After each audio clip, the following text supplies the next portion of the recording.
After weeks of intense fighting, hundreds of Ukrainian troops have put down their arms and left the besieged Azovstal steel plant in Mariupol. Russian military says 265 Ukrainian servicemen defending the plant, including 51 wounded, have, in their words, surrendered. Moscow says the injured will be taken to hospitals in Russia, but didn't specify where the other soldiers will be held. However, Kyiv says there has not been a surrender.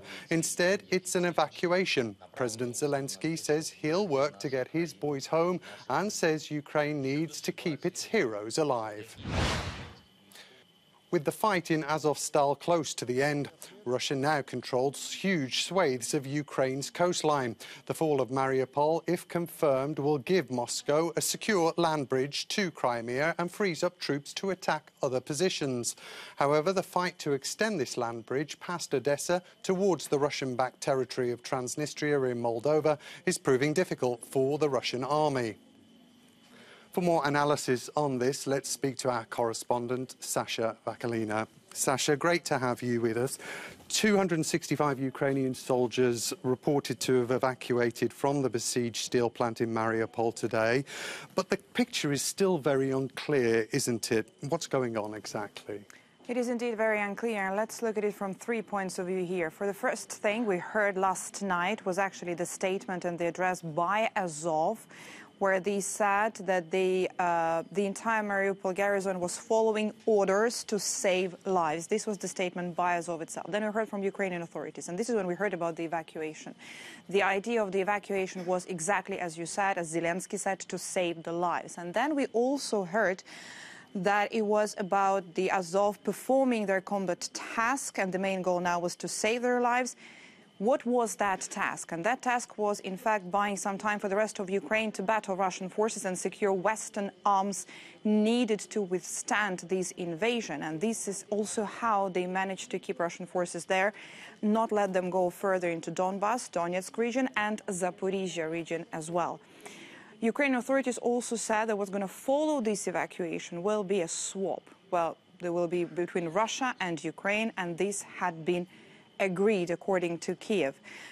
Russia said last night, at first, hours before the evacuation, they had reached an agreement to remove the wounded soldiers, calling it a humanitarian corridor. But then this afternoon, this statement has changed. As you said, they said that this is now a surrender. And in fact, it's also some of the Russian officials said that they could be tried or even executed as all fighters. MPs in Russia's State Duma said that they would propose new laws that would derail prisoner exchange for fighters who Moscow claims are terrorists, and they might now actually recognize them as terrorists. This is a completely different statement from Moscow compared to the one that we've heard yesterday.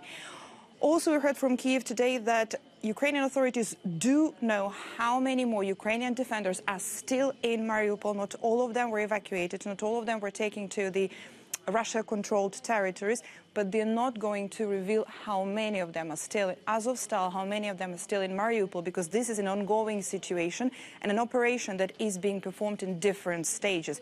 It started yesterday, it's still on today, and Kyiv is not revealing the details on how long that will last. If Russia does get control of Mariupol, full control, and of course the coastline around that part of Ukraine, how significant is that in terms of the wider conflict?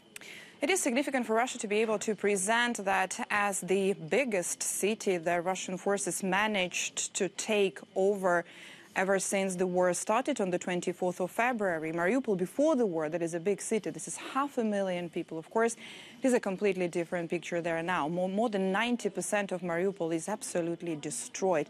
There are still civilians who stay there, but these are the civilians that for weeks and months did not receive any humanitarian aid. Because, mind you, the humanitarian corridors did not work for Mariupol, which means not only about the evacuation of the civilians, but also about delivering them things like food, water, medical supplies. People there stayed without all of that, without the heating, without water, in the really very complicated conditions, and they are still there. Yes, indeed, for Russia that would be the opportunity to say that ever since the invasion, they did manage to take Mariupol over as the only, for the moment, big city that they would manage to do so. And yet again, we still don't know how many Ukrainian defenders are there.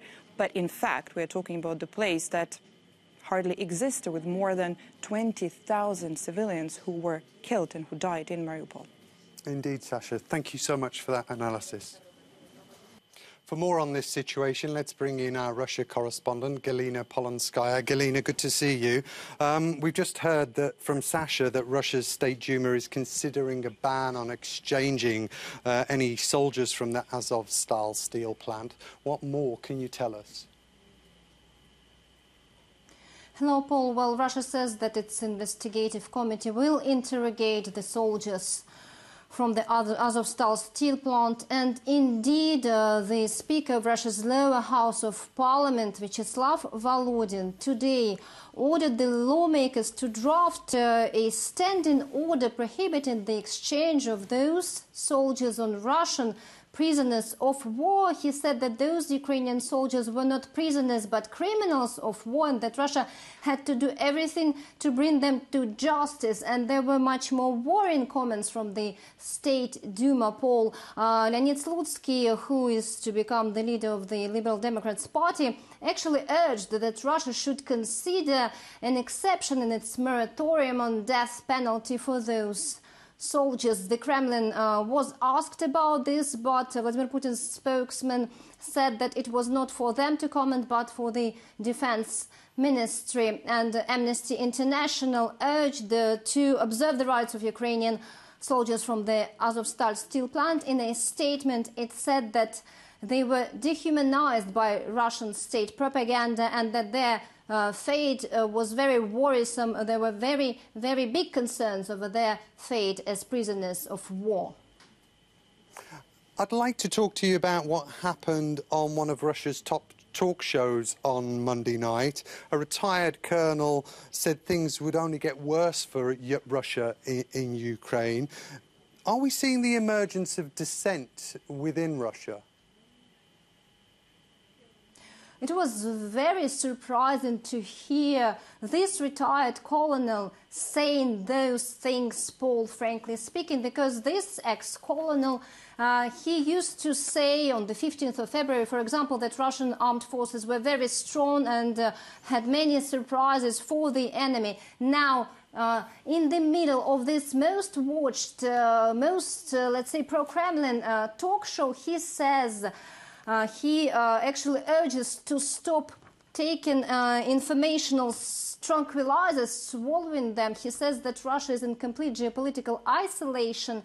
And when the anchor tries to object, he says, no, when there are 40 countries in one bloc united against Russia, it means that Russia is limited in its military geopolitical capabilities, and India and China would not help because they are not unconditional friends for Russia. And after, he says even more, he says that Ukraine is ready to mobilize 1 million well-prepared men, and that the situation would even get worse for Russia. So this was just one voice, but very, very unusual, and I'm pretty sure that it was well heard across all the time zones in Russia.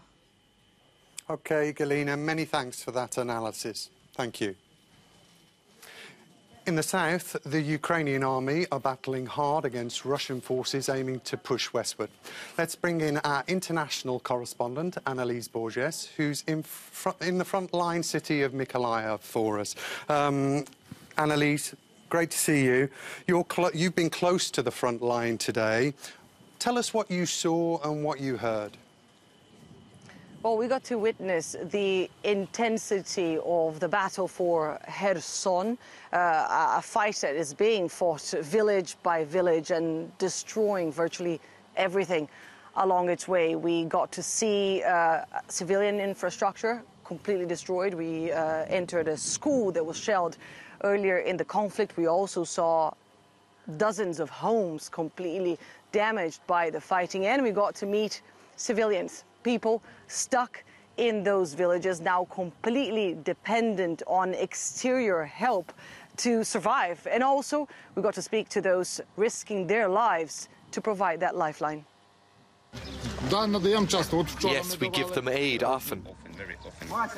We were here yesterday, on the 4th of May, on the 16th, to all families, yes. When we have some products, we give it to them immediately, pasta and sandwiches. We will show you right now. Without this, we would eat what we grow in our houses, potatoes, pickles. All the shops are closed. We can't even buy bread. Thank God that they give something to us. The fact is that they believe in Ukraine and they stand together. If they leave the village, things will be much more difficult. And Annalise, how are Ukraine's war efforts going on in the south? Are troops making ground like they are in other parts of the country? Well, it's difficult to say, Paul, because officials here in the south are not communicating the same kinds of gains we're hearing from the northern and eastern fronts across Ukraine. But we do understand that they are able to stand ground, at least that is the line, the official line of communication. But we also know that things are not easy for these troops over here. We attempted to get to the line of contact earlier today and we were turned around, so just simply could not deal with us. They were under heavy bombardment. Ukrainian soldiers told us that Russians are using everything in their disposal. They're using tanks, artillery, rifles, but also cluster bombs, which are, of course, banned under international law. We also know that these officials, Ukrainian troops, but also Ukrainian officials have been adamant that the Russian side keeps aiming very far away from the line of contact, from the front line, and trying to destroy civilian infrastructure, like, for example, this power station that they targeted just a couple of days ago. And as you can see, they missed it by just a few meters, hitting this spot instead.